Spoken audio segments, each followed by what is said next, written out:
राम राम दोस्तों, मैं मंजीत कुंडू किनाला और आप देख रहे हो रियल हरियाणा। आप सबको पता है आदमपुर चुनाव बिल्कुल सर पे मंडराने लग रहा है। बस कुछ ही दिनों का और इंतज़ार है। पूरे हरियाणा की नज़र है आज आदमपुर पे। क्या आदमपुर का जो गढ़ बताया जाने लग रहा है कुलदीप बिश्नोई का, क्या वो गढ़ गढ़ रहेगा या फिर कुछ उलझेल होने वाले? राम राम जी अनिल जी। राम राम आशा। सर आप बीजेपी में हो या फिर कुलदीप बिश्नोई के साथ? देखो ऐसा है जी शुरू से चौधरी भजनलाल परिवार के साथ है, और जहाँ चौधरी भजनलाल परिवार रहा है उसी पार्टी के साथ पूरी निष्ठा और तनमन धन से रहे हैं। और ऐसा से पूरे तनमन धन से जिस भी पार्टी में, चाहे चौधरी भजनलाल जी कांग्रेस के साथ रहे या अपनी हरियाणा जनहित कांग्रेस बनाई या हजका भाजपा का अपना जो हजका का और भाजपा गठबंधन रहा, या आज कुलदीप जी पूर्ण रूप से अपना बीजेपी में है, तो हम पूर्ण रूप से बीजेपी के साथ है तनमन धन से। सर जो आदमपुर में इलेक्शन चल रहा है, क्या ये जातिवाद को लेकर चल रहा है? नहीं, आदमपुर में कोई जातिवाद की बात ही नहीं है। सर हमने कई गांव में गए, सर्वे किया, कुछ बिश्नोई भी टकरे हैं, जाट भी टकरे हैं, मतलब 36 जात के सर्वे में आते हैं। लेकिन जो बिश्नोई जात है, बिश्नोई परिवार है, एक समाज है, इनका सिर्फ एक कहना है कि अगर हम बिश्नोई है तो वोट हम अपने भाई को देंगे, ना कि किसी और को। ये क्या मैटर? नहीं, ऐसा कुछ नहीं है। आदमपुर के अंदर चौधरी भजनलाल जी ने पूरे हरियाणा प्रदेश में, आप कहीं जाके पता कर लो, 36 बिरादरी को रोजगार दिया है, 36 बिरादरी को काम हुए हैं। आदमपुर में भी बिश्नोई जाति से ज़्यादा दूसरों की संख्या है और सबको रोजगार मिले हैं। तो यहाँ जाट या नॉन जाट या बिश्नोई वाली तो बात ही नहीं है। ये तो आदमपुर एक परिवार है और परिवार के हिसाब से ही सारे काम होते हैं। यहाँ जात पात की अगर आप बात करें हो तो रणधीर पनियार जी जाट है ना, कुलदीप जी के सबसे करीबी है। हरियाणा के अंदर जब हरियाणा जनहित कांग्रेस पार्टी थी कुलदीप जी की, 40% पदेन अधिकारी, धर्मपाल मलिक जी चेयरमैन थे, वो भी जाट थे। हाँ जी। तो शाम से कमल सिंह जी थे, पार्टी प्रवक्ता थे, वो भी जाट थे। फतेहाबाद का जो जिला अध्यक्ष था रमेश डुल्ट, जिन्होंने टोहाना से इलेक्शन लड़ा, वो भी जाट थे। सरसा से जो कुलदीप बाम्बू जी थे वो भी जाट थे। रणधीर पनियार जी भी जाट है। तो इसमें जाट और बिश्नोई की बात कहाँ से आ गई? सर आप भी गांव में जाते हो, आपको क्या लगता है इस बार कुलदीप बिश्नोई गढ़ जीत सकते हैं?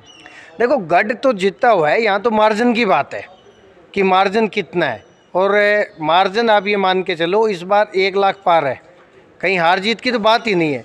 विपक्षियों के पास तो कैंडिडेट नहीं है। अब एक उन्होंने कैंडिडेट कलायत से मंगवाया है। अब कलायत वाला कह रहा भाई मैं तो वापस जा रहा हूँ, मेरी पेश ना पड़ती। आज से 13 साल पहले आया था, उसके बाद में आदमपुर में कभी आया नहीं।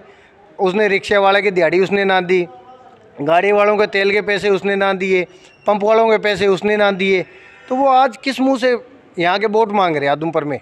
सर आपने कहा कि विपक्षियों ने के पास तो कैंडिडेट नहीं है, लेकिन कुछ दिन पहले भूपेंद्र सिंह हुड्डा का एक बयान आया है कि किसी भी पार्टी के पास अपना खुद का कैंडिडेट तो है ही नहीं, सभी कैंडिडेट हमारी कांग्रेस पार्टी के हैं। नहीं, ऐसा देखो, भूपेंद्र सिंह हुड्डा जो कह रहे हैं कि कांग्रेस के हैं, आप ये बताओ कांग्रेस पार्टी में भूपेंद्र सिंह हुड्डा 10 साल सीएम रहे, क्या आपको आदमपुर में कोई विकास दिखा?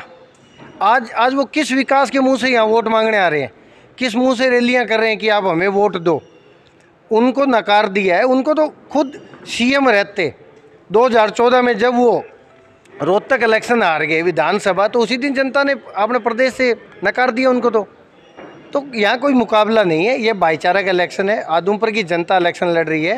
ये भव्य जी तो एक चेहरा है पार्टी के, भव्य जी एक भारतीय जनता पार्टी और जेजेपी पार्टी का गठबंधन का इलेक्शन है। भव्य जी एक कैंडिडेट है, चेहरा है। इलेक्शन आदमपुर की जनता भाईचारे से लड़ रही है और 6 तारीख को आप देख लेना 1 लाख पार से जीत होगी। और ये हरियाणा की सबसे नाम भी भव्य और जीत भी भव्य रहेगी। सर आपने नाम लिया जेजेपी और बीजेपी का, लेकिन कुछ दिन से हम भी यहाँ पे ठहरे हुए हैं, लेकिन जेजेपी का कोई भी वर्कर होया या फिर कोई भी एमएलए मंत्री यहाँ नज़र नहीं आया। क्या सिर्फ ये नाम का गठबंधन है या फिर कुछ नाराजगी है? नहीं, कोई नाम का गठबंधन नहीं है, कोई नाराजगी नहीं है। आपने दुष्यंत चौटाला जी, निशान सिंह जी, देवेंद्र बबली जी, सब लोग घूम तो रहे हैं। तो जेजेपी के जो मंत्री है, जो विधायक है, वो आ रहे हैं हल्के में, अलग अलग हल्कों में उनकी ड्यूटियां हैं, वो अपनी ड्यूटियां कर रहे हैं। ऐसा कुछ नहीं है। सर आपने कुछ देर पहले एक बात बोली थी कि जेपी के पास मतलब कोई तेल मांगने वाला, पैसे मांगने वाला आता है, कोई रिक्शा के पैसे मांगने आता है, लेकिन जेपी का ये कहना है कि कोई आओ तो मेरे से मांगने, अगर भैया किसी के रह रहे तो हम उसको देने के लिए तैयार भी, कोई आता तो नहीं सर मांगने। तो भाई आए तो तभी ना, सबको पता है उसका, अगर इतना देने वाला होता तो 13 साल पहले दे देता। भाई लेके क्यों भाग गया? भाई लेके भाग गया तभी तो कोई कह रहा है। अगर कोई किसी आदमी ने आरोप लगाए हैं कि फलाने पंप वाले के पैसे हैं, या तो जेपी उस पंप पे जाके कह दे भाई इसके पैसे ना है, अगला अपनी बही खाता आपने खोल के दिखा देगा। भाई मांगते तभी तो कहा है ना सर। जिस आपने बोला कि पेट्रोल पंप वाले के पैसे हैं, लेकिन वो पेट्रोल पंप वाला अपने इतने पैसे छोड़ कैसे देगा? वो उसके पास मांगने क्यों नहीं जाता सर? ऐसा है भाई, उस टाइम जेपी सरकार में था, और जहाँ सरकार में आदमी होता है उस पर 1000 प्रकार के दबाव रहते हैं व्यापारी आदमी के ऊपर कि चलो ये सरकार में है, कह दिया होगा तेरा यो काम करवा दूंगा, आज दे दूंगा, कल दे दूंगा, ना दिए बताओ क्या कर ले।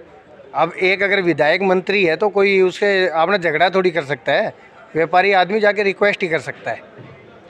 सर एक क्वेश्चन, मेरा लास्ट क्वेश्चन है, आप सर्वे करते हो, आपको किस प्रकार का जन समर्थन मिला है? देखो जी, मैं आदमपुर विधानसभा के अलग अलग कई गाँव में गया हूँ।